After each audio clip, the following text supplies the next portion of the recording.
Potom hovorí, keď teda máme, bratia, smelosť do vchodu do svätyne v krvi Ježišovej. Smelosť do vchodu do svätyne. Čo tento verš vlastne hovorí? V starej zmluve bol teda Boží chrám fyzicky tuto na zemi, kde boli rôzne stupne svetosti.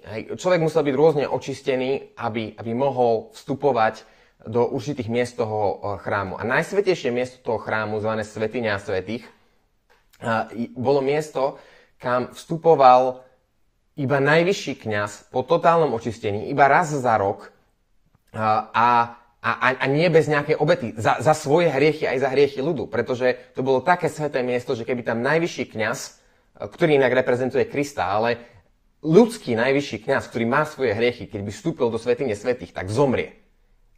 Človek, ktorý mal reprezentovať absolútnu najvyššiu svätosť, zomrie, pokiaľ nepríde s obeťou za svoje hriechy do svätyne svätých. A čo hovorí toto písmo je, že my máme smelosť vstupu do svätyne svätých.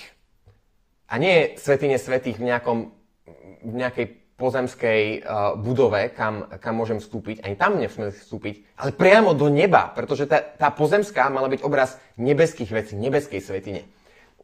My v Kristovi môžeme smelo, nie že vieš čo, zostaň v kúpelke a dokiaľ sa nevyčistíš, tak tam zostávaš. Nie. My môžeme smelo vstúpiť na absolútne najsvätejšie miesto neba.